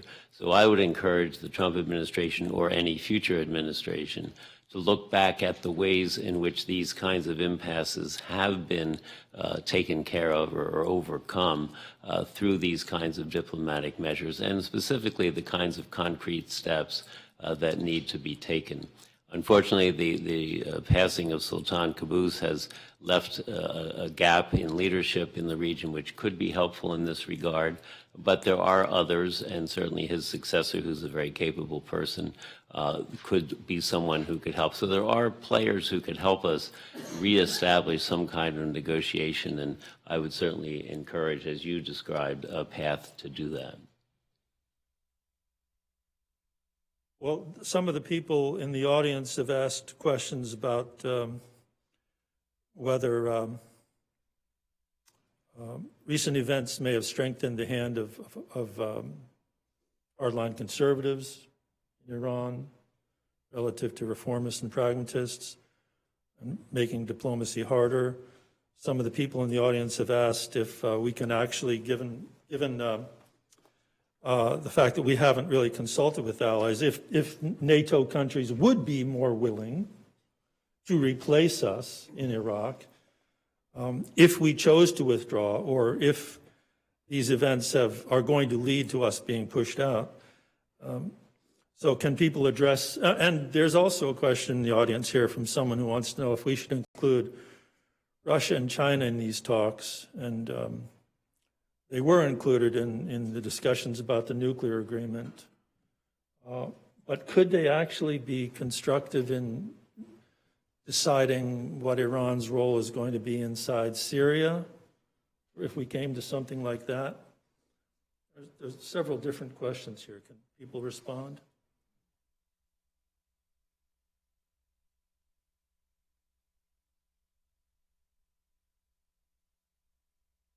I will start off, I guess, with the first point about strengthening hardliners. And I'm sorry, this is just my current bête noire.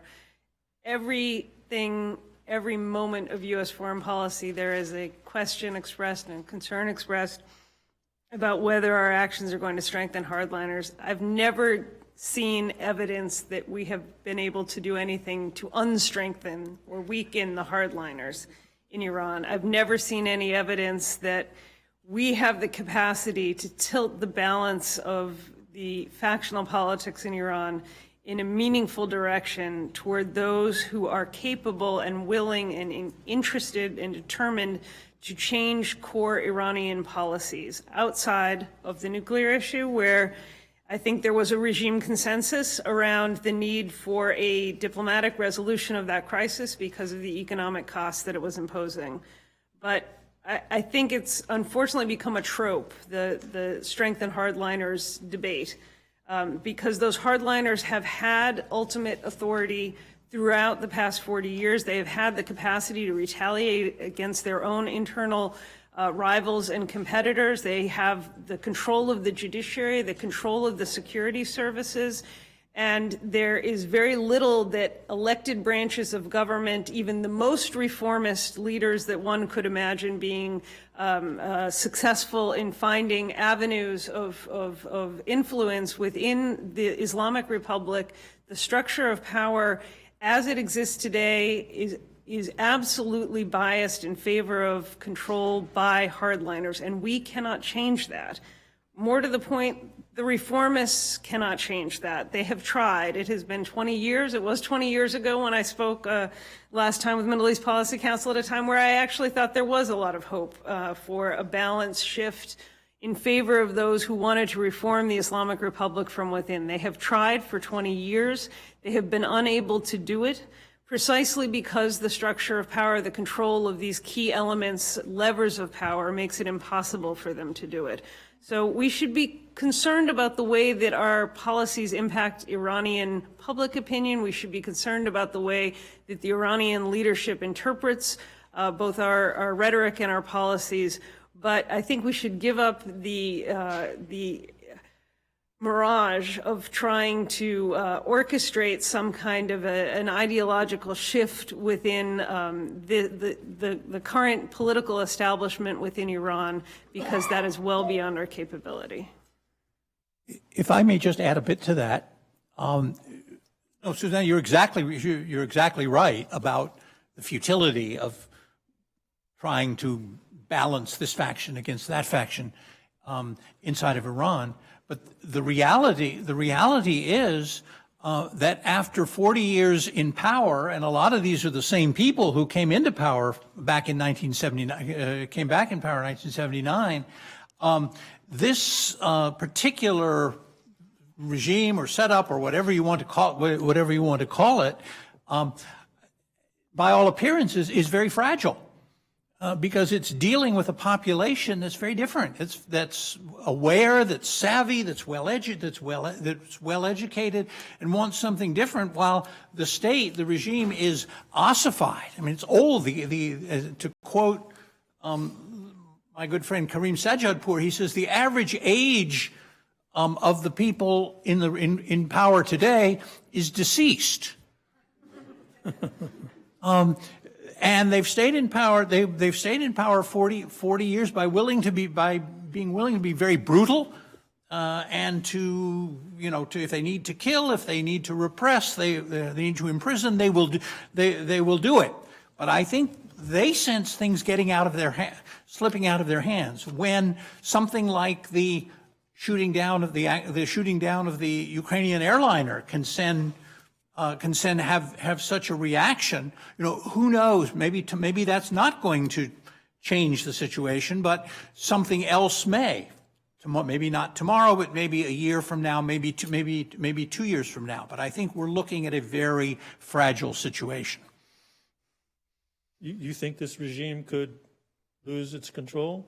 I think it well could, because it's the difference between the gap between the state, what I call the state, this ossified state, and this savvy, young, well-educated, well-connected population, most of which born after the revolution, seems to be growing by the day.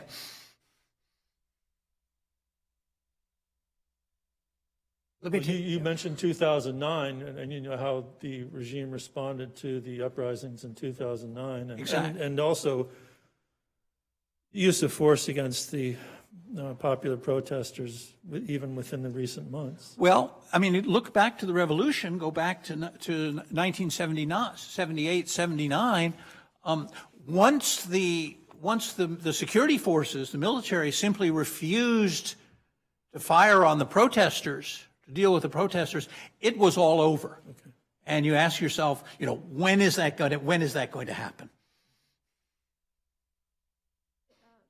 On the Syria part, I mean, as you know, Syria is a mess. It's been a mess for some time now. But if you look how, I don't see Iran or Russia or Assad in any place now to compromise.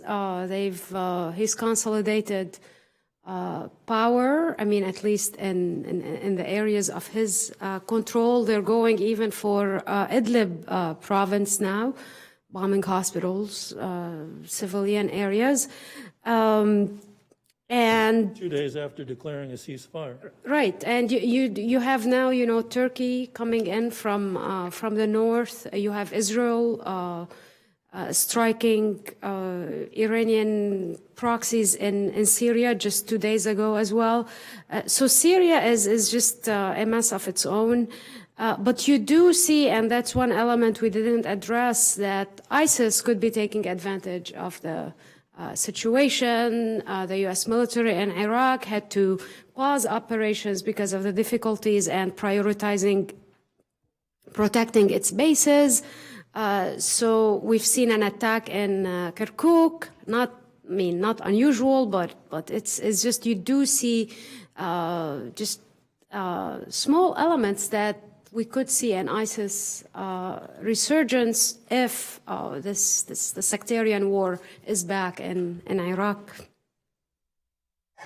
Okay, and did you want to say something? As I was going to say, there are so many questions here about Iraq and what these events have meant for Iraq.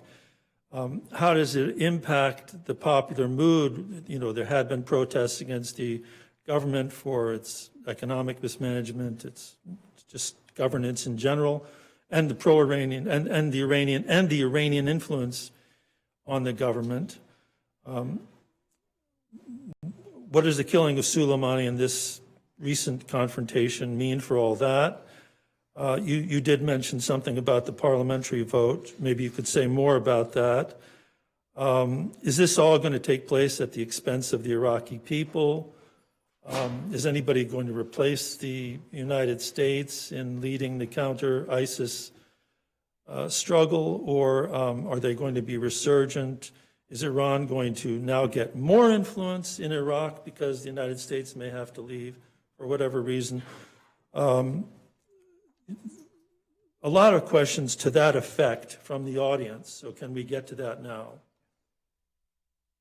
Let me start with the macro level of Iraq policy. And this administration has had pretty good agreement within the administration and with our friends and allies around the world on what we hoped to accomplish in Iraq, which was essentially building Iraqi institutions that are able to defend and further the decisions of an elected government, and opening an economy that would provide more opportunities for young Iraqis. And I note that by 2023 or 2024, there will be 1 million new Iraqis every year joining the job market, and the government is not going to be able to supply jobs, so there has to be an expanded private sector to make that happen.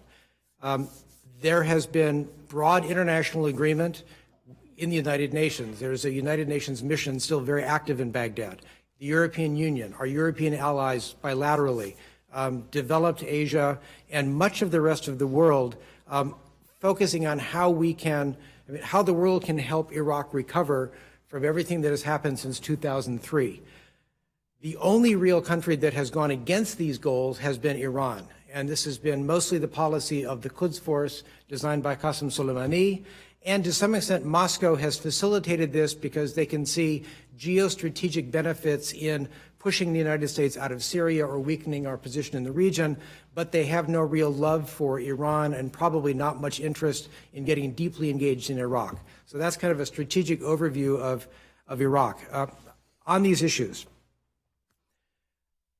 the vote in Parliament, yes, was unanimous, but nearly half of the Parliament wasn't there, and there are strong objections from Kurds, from Sunnis, from Christians, Yazidis, and most religious groups, most minority religious groups, as well as educated urban Shia, who do not want to see the departure of Western forces because that would leave the field too wide open for increase of Iranian security, political, and economic influence. So there is still significant support in Iraq for a Western military presence.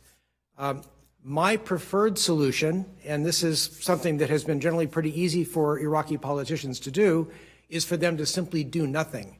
And the United States should help the Iraqi government sequentially do nothing for the next couple of years, because there's a legal debate over whether or not the parliament has the authority to ask American forces to leave.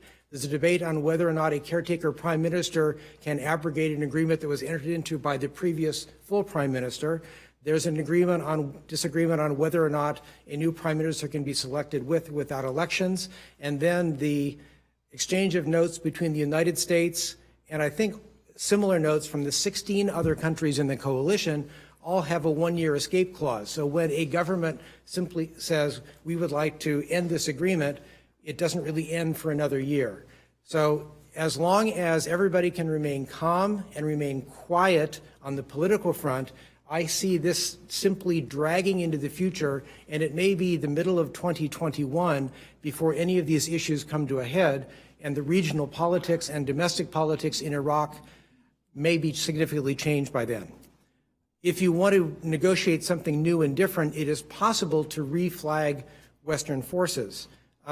NATO may or may not be a good option because of the presence of Turkey in NATO, and that was one of the things that made it difficult for the Iraqi government to accept the original NATO training mission.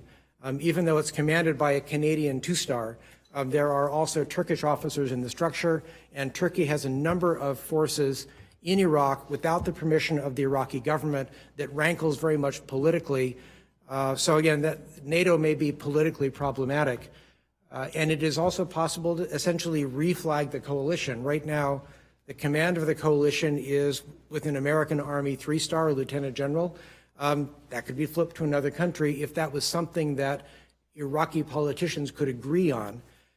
But I think there is general agreement in at least half of the population of Iraq that some sort of Western presence, and most people generally say an American military presence, is required to make sure that the Iraqi military stays strong and professional and competent and is able to counterbalance the insinuation of Iranian influence in the popular mobilization forces and in the political structure. So unfortunately, Iraqis see this very directly as a battle between Iran and the United States. I think in the long term, it's more properly characterized as a battle between the world trying to help Iraq restore its own sovereignty and independence of action versus Iran's objection to that. But again, right now, the debate, especially after the killing of Soleimani and the Iranian attacks, is very much this is America versus Iran. And I think most Iraqis would probably be able to live with a lower level of confrontation on their soil between those two. But as I said, I expect continued indirect pushback from the Iranians.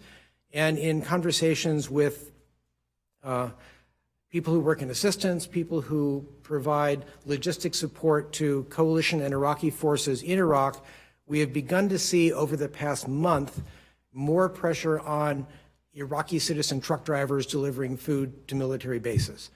We've seen the lack of issuance, the refusal to issue permits to international NGOs and their implementing partners in Iraq to move assistance from point A to point B within Iraq to supply IDP camps and provide humanitarian assistance. So it is also possible that a strategy of Iran through the PMF, and whether it's an Iranian strategy, I just simply don't know, is to separate a Western assistance and military and political presence from its support structure and make it more difficult and more expensive for the West to stay there. So in the short term, I think this is something that the Department of Defense, U.S. contractors, our other coalition partners, the United Nations and its implementing partners on the assistance side are going to have to deal with. The fact that there seems to be pressure on both assistance and military may make it easier for the international community to come up with a common position to put pressure back on the Iraqi government to permit these things to go forward. So We have just a few more minutes, but while we're thinking about this high-level policy, Joyce, you said that the easiest place in which Iran could strike back at us now would be Iraq through the popular mobilization forces. And of course, one of the reasons that al-Qaeda in Iraq and ISIS emerged was because of the Shia militias and their attacks against Sunni population. So on the ground, what happens now with popular mobilization forces and ISIS that is not defeated? Right, Tom. I mean, and this is, the biggest concern is if you see Iraq sliding again into a sectarian war. We already heard yesterday that PMF is planning a million march. The biggest casualty, and that's truly tragic in Iraq, that could emerge out of all of this are the protests, the youth that have been out in the streets since early October, calling for very much a patriotic, nationalistic agenda. And as U.S.-Iran tension has grown in Iraq, we've seen them get much smaller, shrink in size, and their voices are getting drowned.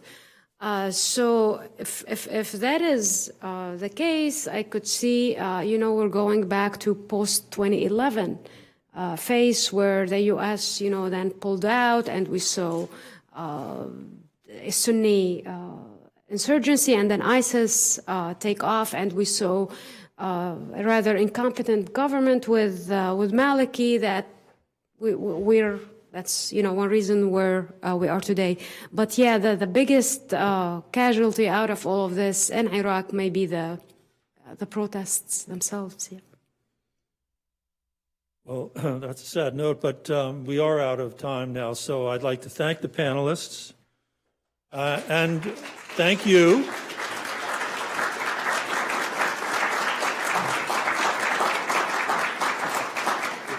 And I would like to say the transcript of this conference will be published in our journal, the spring issue of our journal. It will be posted on the website within a day or two. And so visit our website if you want to revisit this conference. Thank you very much.